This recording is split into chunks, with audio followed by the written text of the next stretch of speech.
Hello students, it's me Risha Arora और आज मैं आपके साथ डिस्कस करने जा रही हूँ क्लास 12th की बायोलॉजी के chapter number 4 that is reproductive health के कुछ important MCQs. So students, previous lecture videos में हमने डिस्कस करे थे chapter number 3 and chapter number 2 के इम्पॉर्टेंट एमसीक्यूज़। सो मैं लिंक डिस्क्रिप्शन बॉक्स में डाल दूंगी, अगर आप उसको देखना चाहते हो तो आप देख लीजिएगा। ठीक है, आज हम डिस्कस करेंगे chapter number 4 that is reproductive health के इम्पॉर्टेंट एमसीक्यूज़, जो कि एग्जामिनेशन पॉइंट ऑफ व्यू से बहुत इम्पॉर्टेंट एमसीक्यूज़ हैं, क्योंकि हर बार कोई ना कोई क्वेश्चन इसमें से आ जाता है। ठीक है, सो स्टार्ट करते हैं। सो क्वेश्चन नंबर फर्स्ट है, contraceptive oral pills help in birth control bye. तो जो एक मेथड होता है कॉन्ट्रासेप्शन को कंट्रोल करने का, जिसमें फीमेल्स ओरल पिल्स का यूज़ करती हैं, तो ओरल पिल्स यूज़ करने से वो बर्थ कंट्रोल को कैसे प्रिवेंट कर सकता है oral pills. So it will preventing ovulation, मतलब कि जब कोई फीमेल ओरल पिल्स का यूज़ करेंगी तो उसमें ओव्यूलेशन स्टॉप हो जाती है। तो जाहिर सी बात है, अगर ओव्यूलेशन ही नहीं हो रही, मतलब कि आपका एग ही बाहर निकल के नहीं आ रहा, तो क्या होगा, स्पर्म फर्टिलाइज किसको करेगा, किसी को भी नहीं कर पाएगा, और आपकी और क्या होगा, कॉन्ट्रासेप्शन हो जाएगा। ठीक है, तो फर्स्ट का करेक्ट ऑप्शन है सी। फर्स्ट का करेक्ट ऑप्शन है सी, बाय प्रिवेंटिंग ओव्यूलेशन, क्योंकि जब ओरल पिल्स का यूज़ किया जाता है तो उन फीमेल्स में ओव्यूलेशन स्टॉप हो जाती है, जिससे कि फर्टिलाइजेशन नहीं हो पाती। ठीक है, अब आते हैं क्वेश्चन नंबर 2 पे। Technique involving transfer of ovum of a donor female into the fallopian tube of recipient female is called. तो इसमें वो टेक्निक पूछी गई है जिसमें क्या हो, एक ओवम लिया जाए डोनर फीमेल का, मतलब कि एक फीमेल है जिसका ओवम लिया जा रहा है और वो दूसरी फीमेल के फैलोपियन ट्यूब में डाला जा रहा है। वो उस टेक्निक का क्या नाम होता है? तो obviously it is GIFT, gamete intra fallopian transfer.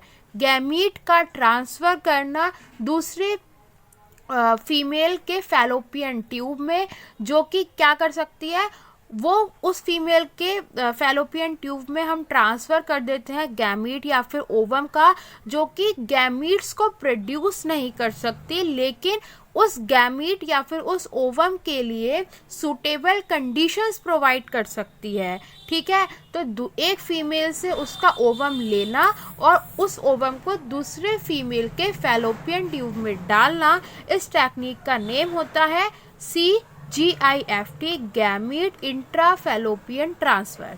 ठीक है, अब आते हैं क्वेश्चन नंबर 3 पे। Exponential growth is maximum in. तो एक्सपोनेंशियल ग्रोथ किसमें मैक्सिमम होती है? So it is maximum in tissue culture cells में। ठीक है, टिश्यू कल्चर सेल में मैक्सिमम होती है कौन? Exponential growth. So it's correct option is ए।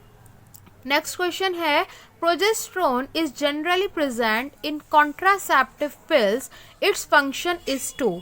तो जैसे कि मैंने अभी आपको ओरल पिल्स बताई, वही इधर कहा गया है कि कुछ ओरल कॉन्ट्रासेप्टिव पिल्स होती हैं जिनमें क्या होता है, प्रोजेस्टेरोन होता है। ठीक है, उन ओरल कॉन्ट्रासेप्टिव पिल्स में प्रोजेस्टेरोन होता है, तो उस प्रोजेस्टेरोन का क्या फंक्शन होता है? सो इसका भी वही है कि चेकिंग ओव्यूलेशन, मतलब कि वो ओव्यूलेशन को रोक देता है। अगर कोई फीमेल ओरल कॉन्ट्रासेप्टिव पिल्स ले रही हैं, तो उस ओरल कॉन्ट्रासेप्टिव पिल्स में जो प्रोजेस्टेरोन प्रेजेंट होता है, वो ओव्यूलेशन को प्रिवेंट कर देता है उस फीमेल में, जिससे कि ओवम नहीं आ पाता बाहर, एंड क्या होता है, स्पर्म ओवम, मतलब स्पर्म को ओवम मिलता ही नहीं, तो फर्टिलाइज किसको करेगा, किसी को भी नहीं।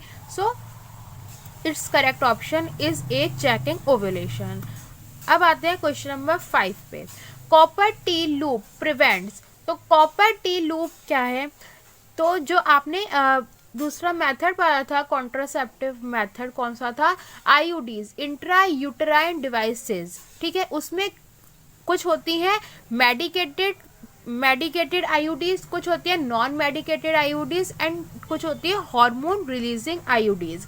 तो जो मेडिकेटेड आईयूडीज होती हैं, मतलब कि मेडिकेटेड इंट्रा यूटेराइन डिवाइसेस जो होती हैं, उसमें एक एग्जाम्पल था कॉपर टी लूप।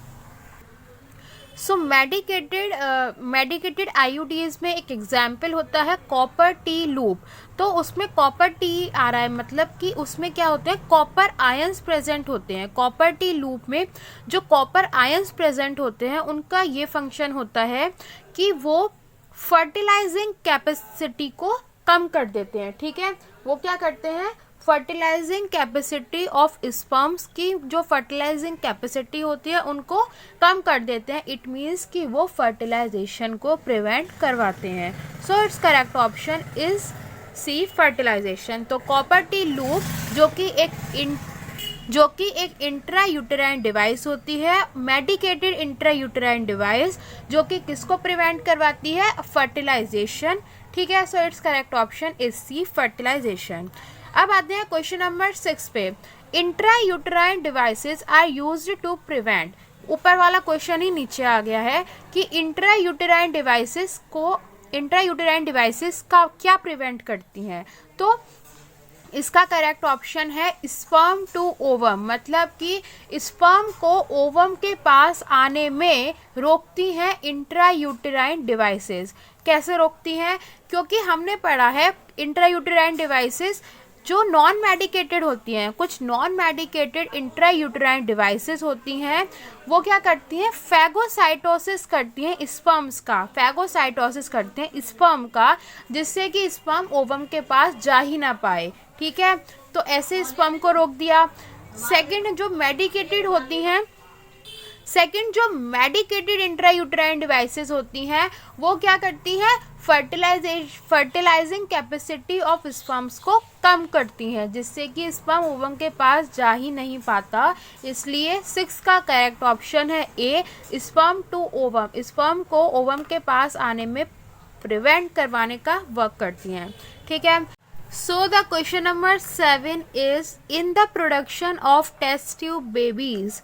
तो ये क्वेश्चन है सीधा सीधा आईवीएफ से इन विट्रो फर्टिलाइजेशन से। ठीक है, इन विट्रो फर्टिलाइजेशन का क्वेश्चन है कि टेस्ट ट्यूब बेबीज के प्रोडक्शन में कि कौन सी चीज़ कहाँ फर्टिलाइज होती है। तो इसका करेक्ट ऑप्शन होगा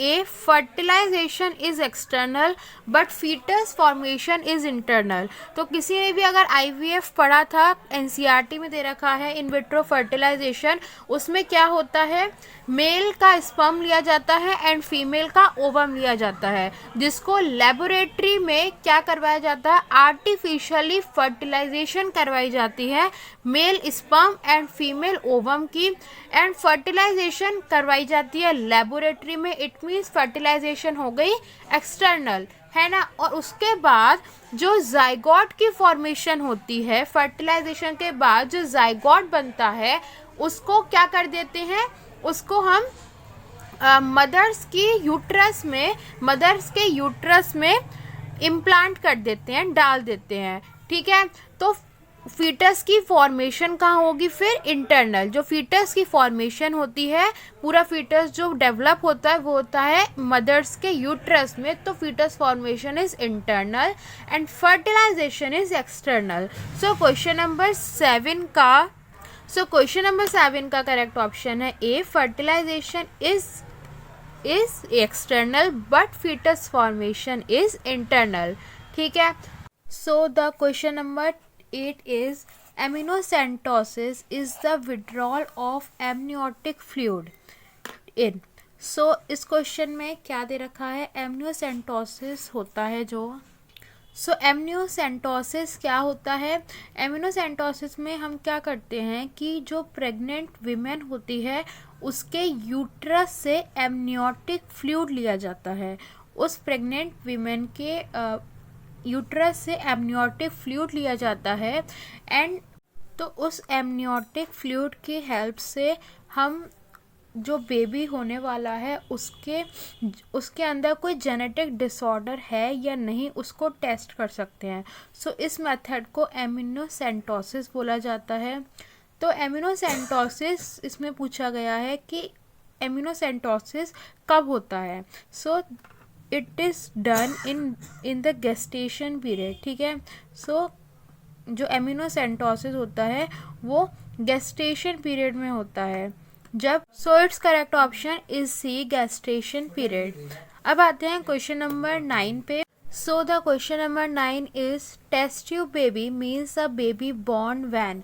ये क्वेश्चन पहले भी आया था कि जो टेस्ट ट्यूब बेबी होता है वो कैसे बॉर्न होता है, तो इसका आंसर होगा C, the ovum is fertilise externally and thereafter implanted in uterus. तो टेस्ट ट्यूब बेबी या फिर IVF में क्या होता है, जो ओवम होता है उसको फर्टिलाइज किया जाता है, एक्सटर्नली फर्टिलाइज होता है वो, मतलब कि स्पर्म एंड ओवम जो होते हैं वो लेबोरेटरी में क्या होते हैं, फ्यूज़ होंगे, मतलब कि उनका फर्टिलाइजेशन लेबोरेटरी में एज एक्सटर्नली होता है एंड देयर आफ्टर जो जाइगोट बनता है एज अ रिजल्टेंट उसको यूट्रस में इम्प्लांट कर दिया जाता है, ठीक है। So it's correct option is C, the ovum is fertilised externally and thereafter implanted in uterus, ठीक है। अब आते हैं क्वेश्चन नंबर 10 पे। ये एक जनरल क्वेश्चन है कि maximum growth rate occurs in. तो ये पूछ रहा है कि जब किसी चीज़ की ग्रोथ होती है ना तो एक ग्राफ बनाया जाता है, तो उस ग्राफ में 3 फेजेस आते हैं, एक होता है लॉग फेज, एक होता है लैग फेज एंड एक होता है एक्सपोनेंशियल फेज, ठीक है। तो ये पूछ रहा है कि उस फेज में मतलब कि मैक्सिमम ग्रोथ रेट कौन से वाले फेज में होती है।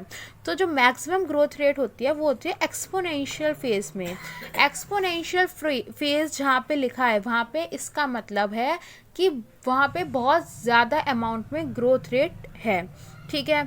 So it's correct option is B, exponential phase. अब आते हैं क्वेश्चन नंबर 11 पे। Geometric representation of age structure is a characteristic feature of। तो ज्योमेट्रिक एज मतलब कि एज स्ट्रक्चर का ज्योमेट्रिकल रिप्रेजेंटेशन क्या चीज़ को डिस्क्राइब करता है, सो इट डिस्क्राइब्स पॉपुलेशन, ठीक है। इसका आंसर होगा सी, पॉपुलेशन, ठीक है। ये बहुत 2-3 क्वेश्चन ऐसे जनरल हैं, ये आपके इस चैप्टर से ज़्यादा रिलेटेड नहीं है। अब आते हैं क्वेश्चन नंबर 12 पे।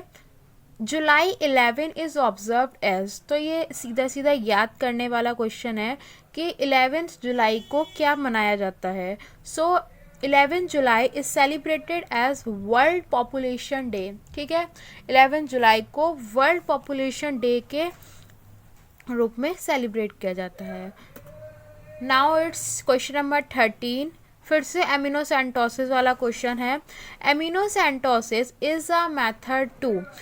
तो इसमें आपको क्वेश्चन में 3 हम कह सकते हैं 3 इनके पॉइंट दे रखे हैं, 4 पॉइंट्स दे रखे हैं इस क्वेश्चन के, एंड हमें उन 4 पॉइंट्स को पढ़ना है, देन हमें आंसर करना है कि इसमें से कौन से पॉइंट्स ठीक हैं, ठीक है। तो इनको एक बार पढ़ते हैं। So the first option is detect genetic disorders in an unborn baby। तो एमिनोसेंटेसिस को हम यूज़ करते हैं जो जेनेटिक डिसऑर्डर्स को डिटेक्ट करने के लिए किसी भी अनबॉर्न बेबी में। तो फर्स्ट जो इसका वो है एग्जाम क्या कहते हैं, इसका जो पॉइंट है वो ठीक है कि इसको अनबॉर्न बेबी के जेनेटिक डिसऑर्डर्स को डिटेक्ट करने के लिए यूज़ किया जाता है। So second point is prenatal sex determination. ये पॉइंट बिल्कुल ठीक है क्योंकि कुछ जगह इस मेथड को इलीगली यूज़ किया जाता है।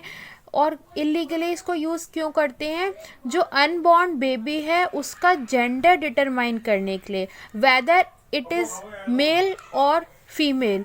सो प्रीनेटल सेक्स डिटर्मिनेशन के लिए इस मेथड को यूज़ किया जाता है इलीगली, ठीक है। वैसे ये पूरी तरीके से बैन हो चुका है फॉर दिस पर्पस, बट कहीं कहीं जगह पे अभी भी इसको यूज़ किया जाता है, ठीक है।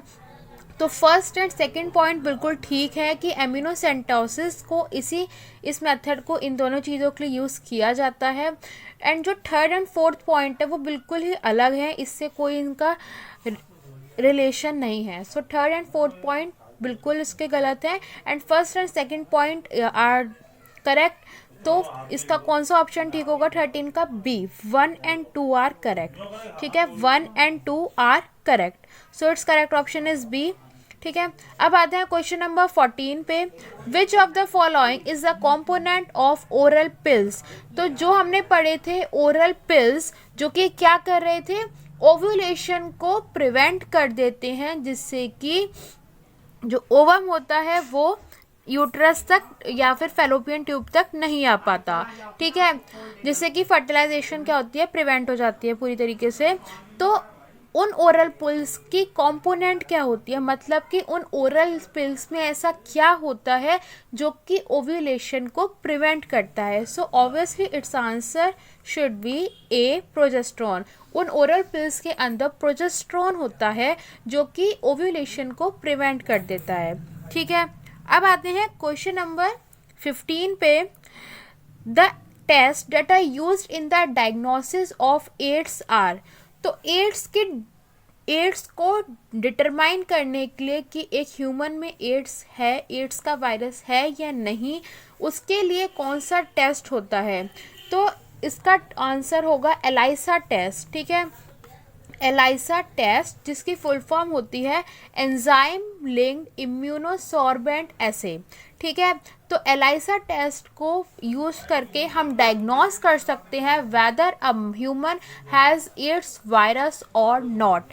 ठीक है, अगर वो एलाइसा पॉजिटिव आता है, अगर वो ह्यूमन एलाइसा पॉजिटिव आता है तो इट मीन्स कि वो एड्स से सफ़र कर रहा है। ठीक है, इसमें बी वायरल टेस्ट है। Viral test not for AIDS, it is for typhoid. Typhoid के वायरस को डिटरमाइन या फिर टाइफाइड को डायग्नोस करने के लिए वायरल टेस्ट का यूज़ होता है। सी है एलएफटी। एलएफटी मतलब लीवर फंक्शन टेस्ट, जो कि लीवर के रिलेटेड टेस्ट होता है। And D is amniocentesis. So it's correct option should be A, ELISA test, because through ELISA we can diagnose AIDS virus in human body. ठीक है, अब आते हैं क्वेश्चन नंबर 16 पे। The permissible use of the technique amniocentesis is for. तो अभी जैसे मैंने आपके साथ डिस्कस किया कि एमिनोसेंटोसिस से दो चीज़ें क्या हो सकती हैं, एमिनोसेंटोसिस से दो चीज़ें हम डिटरमाइन कर सकते हैं। पहला जो कि एक लीगल मेथड है, बिल्कुल सही मेथड है, कि किसी भी अनबॉर्न बेबी में जेनेटिक डिसऑर्डर को डिटरमाइन करना है तो एमिनोसेंटोसिस का यूज़ कर सकते हैं, जो कि एक लीगल है। ठीक है, और दूसरा चीज़ क्या होती है, प्रीनेटल सेक्स डिटरमाइन करना बेबी का, जो कि बिल्कुल इलीगल है। और इस क्वेश्चन में पूछा गया है कि एमिनोसेंटोसिस टेक्निक को यूज़ करने का परमिशन, मतलब कि ऐसा कौन सा यूज़ है जो कि परमिशेबल है एमिनोसेंटोसिस टेक्निक का। ठीक है, तो इसका जो करेक्ट ऑप्शन है वो है D, detecting any genetically incompatibility, है ना। अगर हम इस चीज़ के लिए एमिनोसेंटोसिस टेक्निक को यूज़ कर रहे हैं, सो इट इज़ कम्प्लीटली परमिशेबल, मतलब कि इसके परमिशन मिली हुई है, इट इज़ कम्प्लीटली लीगल। और अगर हम प्रीनेटल सेक्स डिटरमाइन कर रहे हैं एमिनोसेंटोसिस टेक्निक को यूज़ करके, तो ये चीज़ गलत है, क्योंकि इस चीज़ में कोई भी परमिशन नहीं मिली इस चीज़ को, और ये टोटली इलीगल है। So it's correct option should B D, detecting any genetically incompatibility. ठीक है, अब आते हैं क्वेश्चन नंबर 17 पे। क्वेश्चन नंबर 17 है, Cu ions, it means copper ions from the copper releasing intrauterine devices क्या करता है, मतलब कि जो कॉपर रिलीजिंग इंट्रायूटेराइन डिवाइसेस हैं उसमें कॉपर आयंस का क्या फंक्शन है? तो इसका करेक्ट ऑप्शन है सप्रेस स्पर्म मोटिलिटी, मतलब कि स्पर्म की मोटिलिटी को क्या कर देता है, सप्रेस कर देता है, जिससे कि उनकी फर्टिलाइजिंग कैपेसिटी कम हो जाती है। एंड ये एक कंट्रासेप्शन मेथड में यूज़ होता है। ठीक है, तो ये पूरा एक एनसीईआरटी की लाइन है ये, कि कॉपर आयंस जो होते हैं वो क्या करते हैं, स्पर्म की मोटिलिटी को सप्रेस कर देते हैं, जिससे कि फर्टिलाइजेशन कैपेसिटी कम हो जाती है स्पर्म्स की। So it's correct option is C, suppress sperm motility. ठीक है, अब आते हैं क्वेश्चन नंबर 18 पे। CUT prevents pregnancy by preventing. ये क्वेश्चन है, प्रीवियस भी ये क्वेश्चन आया था कि जो CUT होता है वो प्रेगनेंसी को कैसे प्रिवेंट करता है, तो बाय प्रिवेंटिंग फर्टिलाइजेशन। फर्टिलाइजेशन नहीं होने देता स्पर्म एंड ओवम की, क्योंकि क्या कर देता है, CU आयंस जो होते हैं वो क्या करते हैं, अभी पढ़ा हमने, स्पर्म मोटिलिटी को सप्रेस कर देते हैं एंड जो फर्टिलाइजिंग कैपेसिटी है स्पर्म की वो कम कर देते हैं, इसलिए फर्टिलाइजेशन नहीं हो पाती।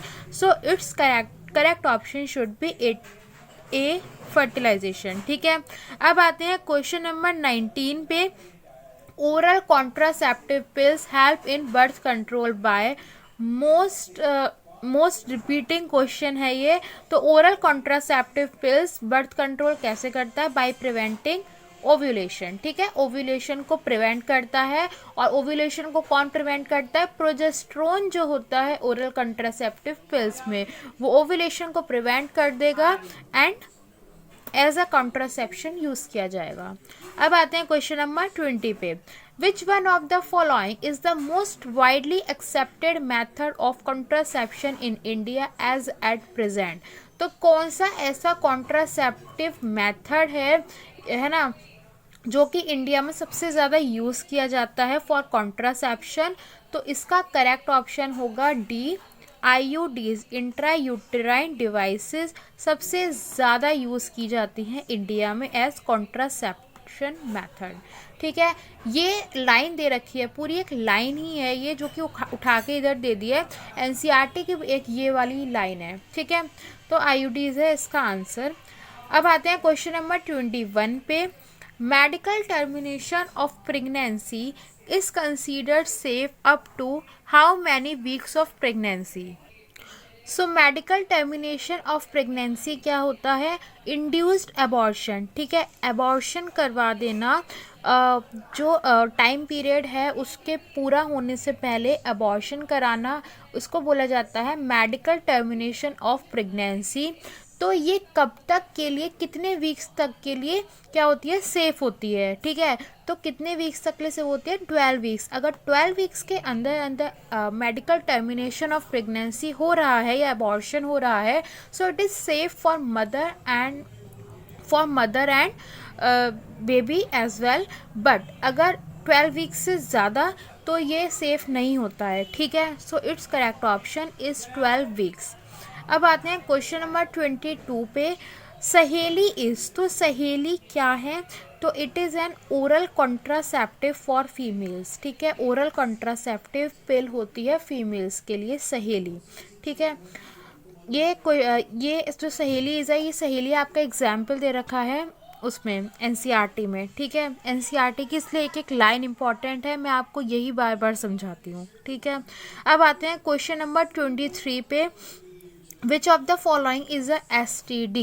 STD मतलब सेक्सुअली ट्रांसमिटेड डिसीज। ठीक है, तो इन चारों में से पूछा है कि सेक्सुअली ट्रांसमिटेड डिसीज और STD कौन सी है। सो इसका करेक्ट ऑप्शन है ट्राइकोमोनियासिस। तो trichomoniasis is a sexually transmitted disease और एन STD। ठीक है, so it's correct option is D. अब आते हैं क्वेश्चन नंबर 24 पे।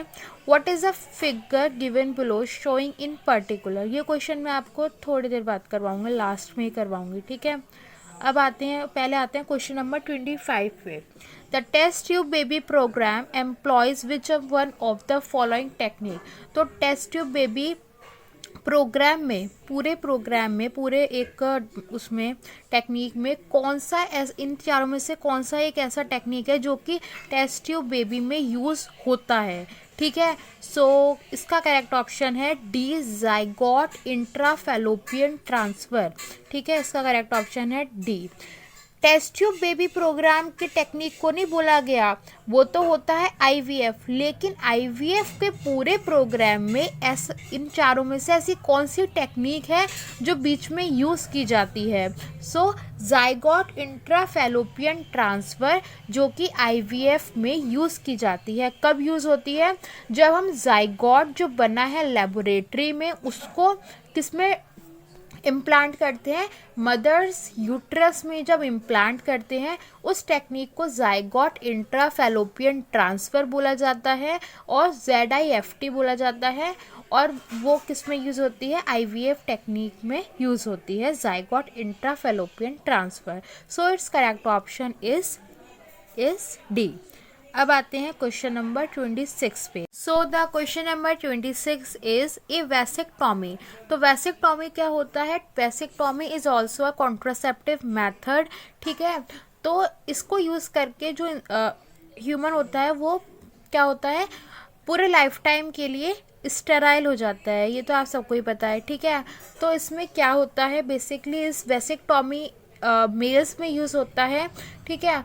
तो वैसेक्टॉमी में होता ये है कि जो मेल्स में वास्ट डिफरेंस होती है ना, जो मेल्स में वास्ट डिफरेंस होती है उसको क्या कर देते हैं, उसके छोटे से पार्ट को रिमूव कर दिया जाता है एंड देन जो बचा हुआ होता है उसको स्क्रोटम से बांध दिया जाता है, ठीक है, टाइड अप कर दिया जाता है। वैसेक्टॉमी में वास डिफरेंस को रिमूव करके उसको स्क्रोटम से टाइड अप कर देते हैं, जिससे कि क्या होता है, जिससे कि स्पर्म्स जो होते हैं वो यूरेथ्रा तक नहीं पहुंच पाते। अब जब स्पर्म्स यूरेथ्रा तक ही नहीं पहुंचेंगे तो फीमेल जेनाइटल ट्रैक्ट तक तो बहुत दूर की बात है, जिससे कि फर्टिलाइजेशन कभी भी नहीं हो पाता। तो वो जो मेल होता है वो कभी भी फर्टिलाइजेशन नहीं कर पाता, ठीक है। So it's correct option is C, prevents the movement of sperms into urethra, ठीक है। अब आते हैं क्वेश्चन नंबर 27 पे।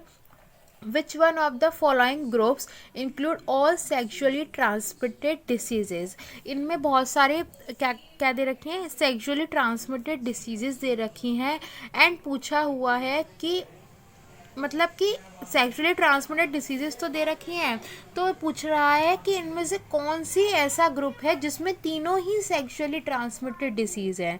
कोई एक भी दूसरी डिसीज नहीं होनी चाहिए, तीनों ही एसटीडी होनी चाहिए। तो इसका करेक्ट ऑप्शन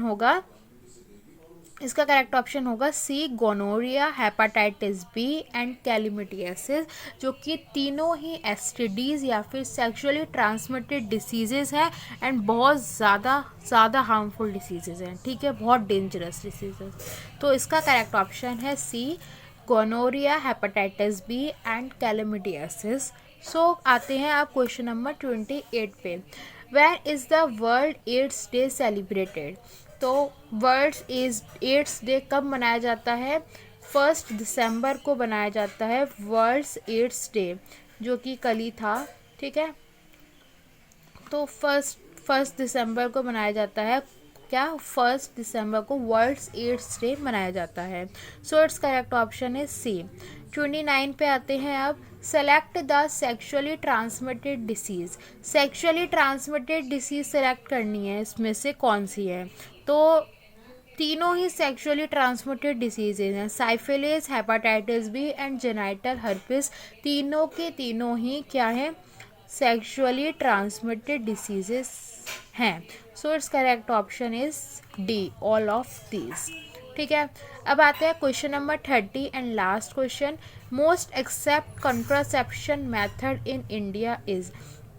अभी भी ये क्वेश्चन आया था कि सबसे ज़्यादा यूज़ करने वाला कॉन्ट्रासेप्टिव मेथड इंडिया में कौन सा है? यूज़ ऑफ आईयूडीज, ठीक है, इंट्रा यूटेराइन डिवाइसेस का यूज़ करना, नॉन मेडिकेटेड, मेडिकेटेड और हार्मोनल, इन तीनों डिवाइसेस होती हैं इंट्रा यूटेराइन डिवाइसेस, तो इनका यूज़ करना ही सबसे ज़्यादा माना गया है इंडिया में, ठीक है। अब एक क्वेश्चन रह गया है ऊपर 24। सो द क्वेश्चन नंबर 24 जो कि रह गया था अभी, वो है what is the figure given below showing in particular. तो ये आपको फिगर दे रखी है, फिगर वाला एक क्वेश्चन है। तो ये फिगर जो डायग्राम दे रखा है वो क्या बता रहा है ये देख बताना है इसमें। तो ऑब्वियसली ये जो है एक फीमेल रिप्रोडक्टिव ऑर्गन है जिसमें कि क्या हुआ है, फेलोपियन ट्यूब को कट किया हुआ है एंड देन उसको टाइड अप करा हुआ है। फेलोपियन ट्यूब के छोटे से पार्ट को कट किया हुआ है एंड देन उसको टाइड अप किया हुआ है। तो ये कौन से प्रोसेस में होता है, ये कॉन्ट्रासेप्टिव मेथड है फीमेल्स के लिए जिसका नाम है ट्यूबेक्टॉमी। ठीक है, फेलोपियन ट्यूब को ही काटते हैं तो इसका नाम है ट्यूबेक्टॉमी। ट्यूब से इसको याद रखना है, ट्यूबेक्टॉमी। ठीक है, तो ये बता रहा है इधर ट्यूबेक्टॉमी को इधर क्या करा हुआ है, दिखाया हुआ है। तो जैसे कि ये फेलोपियन ट्यूब को कट किया हुआ है ना, इधर भी फेलोपियन ट्यूब को कट किया हुआ है। So it is tubectomy. ठीक है, तो ये हो गए आपके एमसीक्यूज चैप्टर नंबर 4 के रिप्रोडक्टिव हेल्थ।